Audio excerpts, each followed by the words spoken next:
23 जून को श्रीनगर में जेल में संदेहास्पद स्थिति में श्यामा प्रसाद मुखर्जी जी ने अंतिम सांस ली थी। जिस संदेहास्पद स्थिति में उनकी जान गई, वो हम सब के लिए अभी तक एक प्रश्नवाचक चिन्ह बन करके रहा है।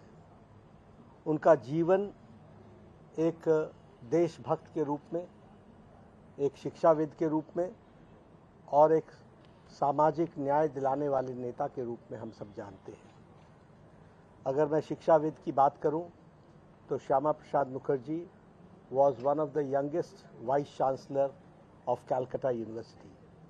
सबसे कम उम्र में वाइस चांसलर बनने वाले और बहुआयामी प्रतिभा के मालिक थे। वो शिक्षाविद थे। बाद में उन्होंने देशभक्ति के कारण राजनीति में कदम लिया और आज हम ये कह सकते हैं कि जो वर्तमान पंजाब है और वर्तमान पश्चिम बंगाल है, यह उनकी ही देन है। उन्होंने उस समय जब भारत का विभाजन हो रहा था और उस समय के कांग्रेस के नेताओं ने एक तरीके से समझौते में और मुस्लिम लीग ने सारा पंजाब और सारा बंगाल लेने की ठानी थी, तो उस समय जन आंदोलन करके पंजाब में और बंगाल में लड़ाई लड़ने का और जनता को जागृत करने का काम श्यामा प्रसाद मुखर्जी जी ने किया था। और इस कारण से आज जो हम वर्तमान पंजाब देखते हैं, वर्तमान बंगाल देखते हैं, यह उनकी ही देन है जो ये भारत देश के साथ हम सब लोग अपने अखंड भारत में देखते हैं। श्यामा प्रसाद मुखर्जी जी ने अपना जीवन एक विचारधारा के लिए सारा जीवन लगाया। वो कभी सत्ता पर बैठने के लिए नहीं आए थे। वो अनेकों बार सत्ता पर आए और हमेशा विचार के लिए उन्होंने सत्ता को त्यागा। जब वो बंगाल में थे तो वो मंत्री थे, लेकिन उन्होंने विचार के कारण उस पद को त्यागा।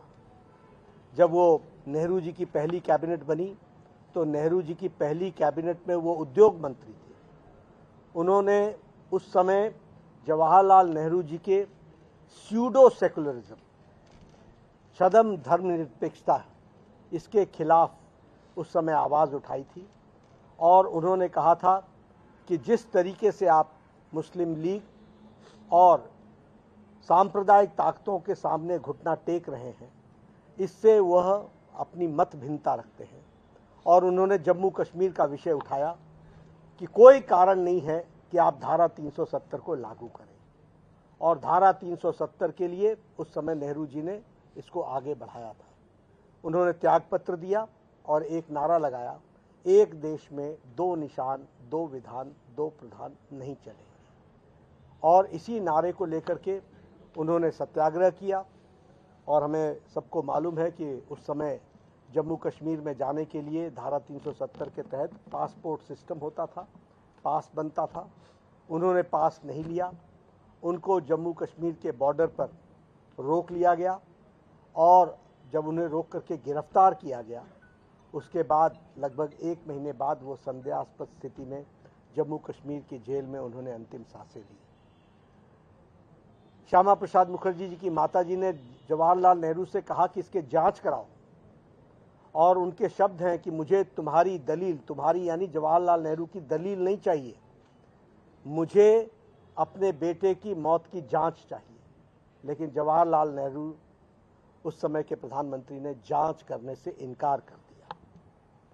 और जिस बात की लड़ाई के लिए श्यामा प्रसाद मुखर्जी ने बलिदान दिया, उस लड़ाई को लड़ते हुए भारतीय जनसंघ और बाद में भारतीय जनता पार्टी अविरल लड़ाई लड़ती रही। और हम सब जब जानते हैं कि आदरणीय प्रधानमंत्री मोदी जी के नेतृत्व में 2019 के 6 अगस्त को लोकसभा, 5 अगस्त और 5 अगस्त राज्यसभा और 6 अगस्त लोकसभा में धारा 370 को धाराशाही कर दिया गया और एक देश में एक निशान, एक विधान, एक प्रधान ये स्थापित हुआ। इसको भी हमको ध्यान में रखना चाहिए। इसलिए श्यामा प्रसाद मुखर्जी के जीवन पर, उनके कहे कदमों पर चलने वाले करोड़ों लोगों ने भारतीय जनसंघ और भारतीय जनता पार्टी की तरफ से इस लड़ाई को आगे बढ़ाया और हम एक निर्णायक मोड़ तक पहुँचे हैं। हमें आज जब बलिदान दिवस में हम उनको याद करते हैं, उन परिस्थितियों में जब एक वरिष्ठ नेता की संदेहास्पद मौत होती है और उसकी जांच तक नहीं होती है, कैसा प्रजातंत्र उस समय रहा होगा, कैसे उस समय के कांग्रेस के प्रधानमंत्री उस समय अपना वर्ताव किया करते थे। लेकिन प्रजातंत्र मजबूत होते होते आज यहाँ तक पहुँचा है।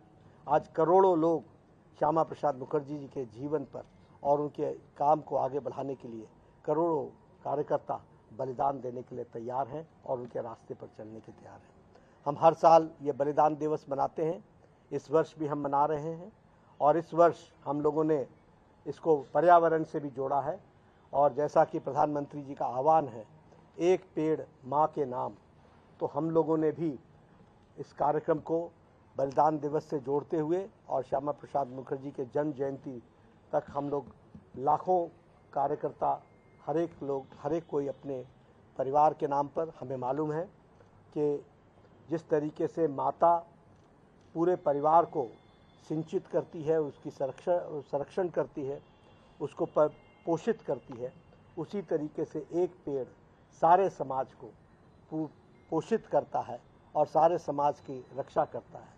वो खुद धूप सहता है, दूसरों को छाया देता है। जिस प्रकार एक माँ अपने सब दुख के साथ पूरे परिवार को संरक्षित करती है, इसलिए एक पेड़ माँ के नाम इस कार्यक्रम को भी हम आगे बढ़ा रहे हैं।